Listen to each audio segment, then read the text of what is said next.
some things you see on YouTube, but you can't help but, just constantly just doubt yourself as a whole. And this basically goes along with weight loss. I mean, I've been trying super hard to lose weight, and a lot of people know it's not really falling off me, but it is coming off. I mean, because for every good week, I'll have a bad week. For every bad week, I'll have a good week. Vice versa. I'll go with spiritual. I'm doing really well, and then I'll kind of slide. Really well, then kind of slide. But in my head, it's all about progress. As long as I'm still going toward a goal, I'm not failing. And one of the things I worry about the most is becoming David Smith. And I don't know if you guys know who David Smith is. David Smith is one of the guys that motivated me to get my life turned around, because I was perfectly happy and content at 350 pounds, and then later 400 pounds, and later 450 pounds. But his video he put out, it's been about 2 years now. David Smith, I don't know if you know who David Smith is. I'm not going to put photos of him up or anything like that, mainly because some of them are graphic and some of the people don't want to see the kind of graphic photos you can find of David Smith. But he is the perfect example of what a guy that's 650 to 700 pounds that loses all the weight. He lost it all. He went from, he went 700 all the way down to 210 pounds in perfect physical condition. And he's gained it all back. I mean, literally, he is 535 pounds again. This comes from a guy who was on the verge up here, writing a suicide note, talking about how he was going to go take a kiddie pool out into the desert, fill it full of gasoline, and burn himself so he wouldn't have to have a coffin the size of a piano box. To a guy that had everything. He had the looks, the girls, he was in shape, he was in perfect physical condition, he could run a triathlon, right back to where he was at. And it scares me when I see stuff like this. I'm almost tearing up now thinking about it. And the reason it scares me so much is Oprah. I know that might sound stupid, but Oprah.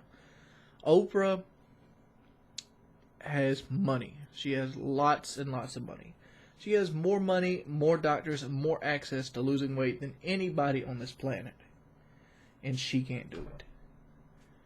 I mean, how many times have I seen somebody my size lose the weight and then put it back on? I mean, just the other day there was a show, I forgot what the show was called.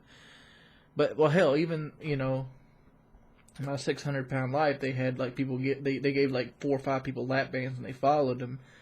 All of them gained the weight back. All of them. All 5 of them. They lost all the weight and gained it back. There's people that I know in real life that had lap bands. They'd lost the weight and gained it back. And I've never seen somebody lose the weight and keep it off. I mean, I'm not saying they're not out there. I'm saying there has to be a deeper root to the problem. And I think a lot of it has to do with the mental clause of it.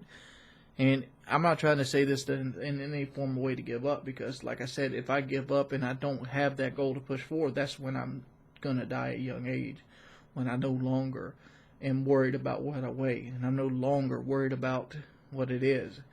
And like I said, it's a lifestyle change more than it is anything else. And I think a lot of people forgot this. I think that's where David Smith went awry, that he didn't have a lifestyle change. What he had was a year change.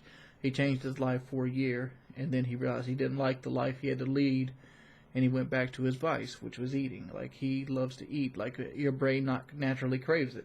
And I have that fear that love to eat will never go away.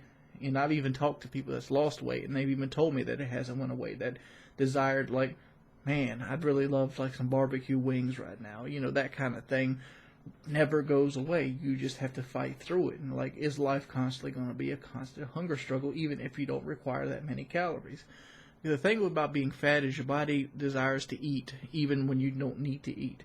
You constantly have cravings for food. It's like boom, boom, boom, boom, boom, boom, boom, boom, boom. And it's hard to ignore them. It's hard to not indulge them. Like, for example, when I woke up this morning, I had a craving for... I didn't have a craving. I needed to eat something sugary. I mean, I have hypoglycemia. Basically, it gets you shaky and all this other stuff. And, I don't know everything about it, because I don't want to learn about it because I'm scared of it. And that's the honest truth. But I know if I eat something sugary, it goes away. And it's probably something to do with diabetes or something like that. But But the fact is, when I'm eating healthy and exercising regularly and all this other stuff, which I have been lately, but I haven't been drinking a whole lot of water. Like, I just recently took a poop, and I know this might sound nasty, but like it started to get a little hard, and it's like, man, I got to step up my water game, and like that's what I've been doing, stepping up my water game all morning. And the main reason is because of constipation. Like, I have such a bad bout with constipation because my body passes stool so often. But the thing is, like, can you lose weight and keep it off? Can it be done? Am I strong enough to do it?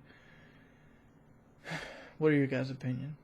If you want to look up David Smith, go ahead. Just put 600-pound virgin in. That's what they titled him as on TLC. You can see where he's at and see where he is again.